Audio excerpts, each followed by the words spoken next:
Welcome to the Corner Perspective. Hi, I'm Bruce Spangler, CEO of the Volunteer Ministry Center. Located on the corner of 5th Avenue and Broadway, the Volunteer Ministry Center is committed to ending and preventing homelessness in our community.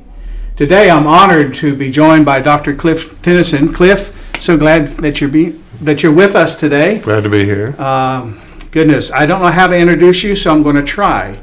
I know that you were the Chief Clinical Officer at a local behavioral health and social service agency. Right. You're doing some work with sports science, or sports medicine, I should say. Right. You were a former board member, but maybe the best shingle is that you're a granddaddy. That's the best right now. That's the best. Well, welcome. And glad that you have agreed to join with me in a conversation about our folks who experience homelessness, who sometimes find themselves out on camping, folks who may present with some mental health issues, and the best way that we can respond as a community. And so that's where we'll start. Okay. Well, my first response would go something like this. All of us have some underlying needs, no matter what our life situation is, no matter what our circumstances are. And if you're homeless, those don't go away. Mm-hmm. In fact, those become even more important for adaptation, resilience, and survival. And so we want to be sure that everyone in a helping profession and everyone out there in society who wants to help the helpers realizes this. That we can't be healthy. We can't have a freedom from fear.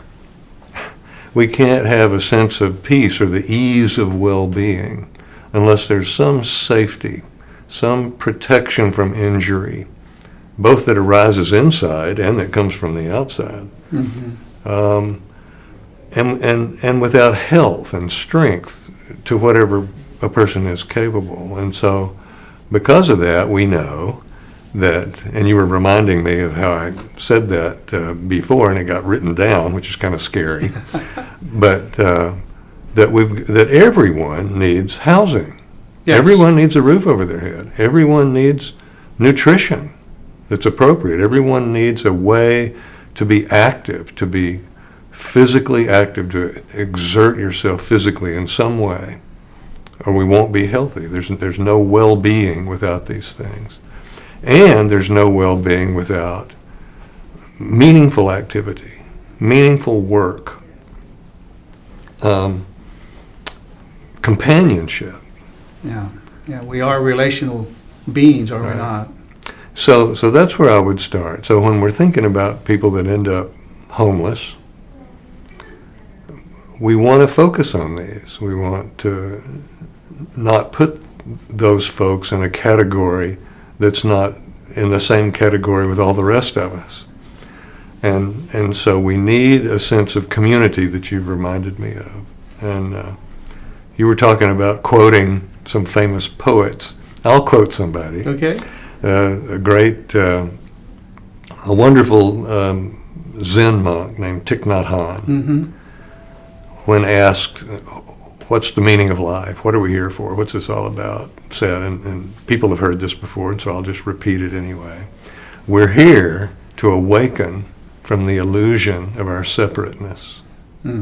So feeling that we're disconnected, it turns out to be an illusion because we're more alike than we are Absolutely. Not alike. Yeah. And we share more in common with each other. So that connectedness is already there.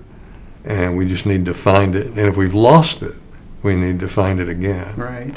My experience in working on the corridor of Broadway, Cliff, through the years, is that many of what we refer to as our neighbors experience, you mentioned about the fear, when those things are no longer there. You no longer have that construct that provides a level of security, safety.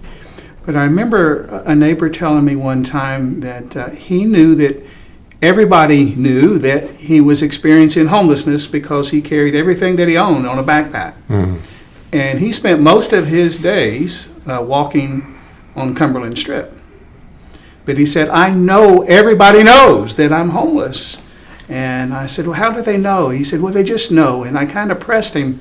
And finally he said, well, I've got everything in my backpack. So that's the reason they know I'm homeless. And then I said, is anybody else carrying a backpack on Cumberland?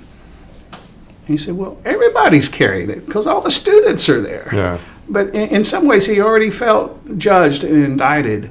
And I often talk about folks who experience a social death, loss of social capital. And you're right. And you put it so succinctly that you need those building blocks for a community.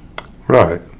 If you don't have a home, something is broken. Mm-hmm.